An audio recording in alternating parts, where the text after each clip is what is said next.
Bueno, ya nos contaste de qué comías en Parral, ya nos Hay contaste. otra cosa muy importante de Parral, los helados y ¿Ah? las paletas. Mi papá era fanático de las paletas de hielo y de los helados. Y por lo tanto, en las tardes, cuando salíamos a pasear, después de cenar, de merendar, nos llevaba al Popo, que así se llamaba la nevería.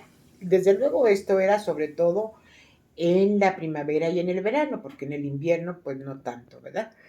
Y mi papá me sorprendía desde niña cómo mordía las paletas de hielo, se las comía mordidas. Yo tenía muy buenos dientes, se murió con muy buenos dientes, por cierto. Y nosotros nos gustaban mucho las cremas, que eran una crema de helado y le aderezaban nuez o piña o mango de diferentes sabores. Y otra cosa que le llamaban carolinas, que eran unas paletas como una pirinola, pero paleta de crema, y eran riquísimas. Las carolinas, las paletas de hielo, que eran de limón, de diferentes sabores, o las paletas de crema, que también eran muy ricas.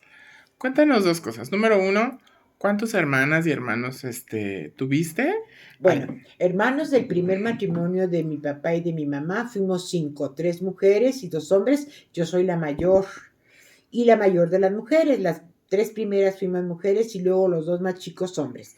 En el segundo matrimonio de mi papá hubo dos mujeres que yo no conozco hasta la fecha y que nunca me relacioné con ellas. Y en el tercer matrimonio de mi papá hubo tres hombres, Raúl, eh, Alan, porque no le gusta que le digan Benito, Alan, y por último Felipe. Es interesante que yo, que soy la mayor y soy economista, tengo cuatro hermanos economistas. a ver, no nos contaste los nombres de los hermanos con los que creciste. Con los que crecí básicamente fueron con Patricia, mi hermana que es socióloga, tiene un doctorado en sociología en la Sorbona, es importante. Luego sigue Margarita, Margarita que vivió un tiempo en Canadá y otro tiempo en Estados Unidos.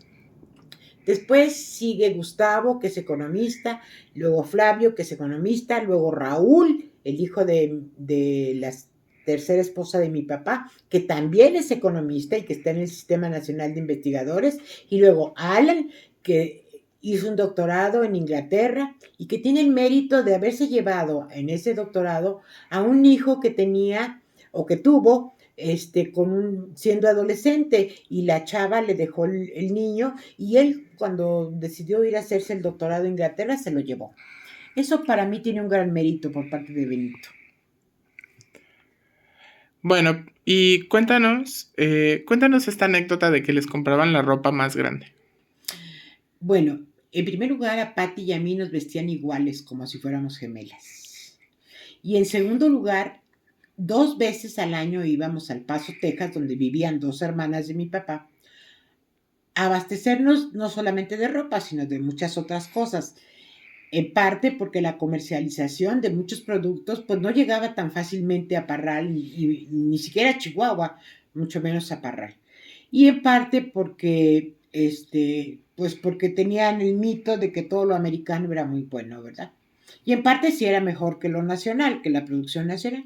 Y una de las cosas que nos compraban era ropa, pero nos la compraban una o a veces hasta dos tallas más grandes, y nos veíamos pues como Tontín, el enano de Blancanieves, con las mangas que nos tapaban las manos. ¿Por qué? Porque mi papá decía que nos tenía que servir para el siguiente invierno, porque otra característica es que teníamos que, por lo marcado que eran las estaciones del año, el invierno era muy marcado y el verano y la primavera igual, entonces la ropa de invierno solamente se podía usar en invierno y la de verano igual, ¿no? No podíamos andar con una blusa de manga corta en octubre como aquí. ¿Usabas ropa de lana? Llegaba a usar ropa de lana, las medias que usaba eran de lana. Entonces, en la escuela teníamos el uniforme de invierno y el uniforme de verano también. Y ni nada de mezclarlos, ¿verdad? Pero lo cierto es que al siguiente invierno no íbamos a usar esa chamarra que nos había quedado grande ese año, sino que el siguiente invierno mi papá nos compraba otra chamarra. Así se que era inútil. Bueno, no solamente usábamos chamarra con capucha, sino también orejeras, o sea, de esas diademas para taparse las orejas, guantes, botas, calcetas de lana, pues era un invierno con nieve, no cualquier cosa. Y en el verano, pues shorts y blusitas de manga corta o sin manga y escotadas, muy frescas. Recuerdo muy bien que cuando me vine a vivir a México tenía 15 años y se me ocurre en mayo, una cosa así, salir a la calle con mis shorts que usaba allá en Parral. Se armó un escándalo en la calle cuando me vieron caminar allí en el short, porque en aquel tiempo, pues, estoy hablando del 68. En aquella época, que una mujer, que una chamaca saliera a la calle con shorts era inaudito. Ahorita yo las veo a todas con shorts y me da mucho gusto. Pero en aquella tuve que regresar a mi casa corriendo a vestirme. ¿En serio? Sí, por supuesto. Ay, ¿qué edad tenías en el 68? ¿Como 12 años? No, ¿cuáles 12? Ya tenía 15. ¿Pero tú no participaste en las Sí, revueltas? sí, ¿Participaste en las revueltas? sí, sí y sí. ¿Ah, sí? Y en mi casa no sabían, ni mi mamá. ¿Y sabes a quién me llevaba de mi compinche? A Margot, a la pobrecita de Margarita, a repartir volantes a los camiones. ¿Y qué decían los volantes? Pues motivándolos a la rebelión y a defender a los estudiantes, pues como que, ¿qué decía? Y yo me paraba en el cañón y echaba mi discurso y toda la cosa, ¿no? ¿Y estuviste en las protestas?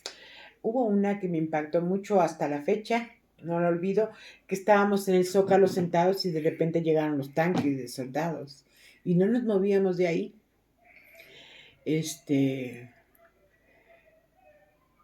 Muchos años después yo mantuve un gran recelo y un gran resentimiento hacia los militares.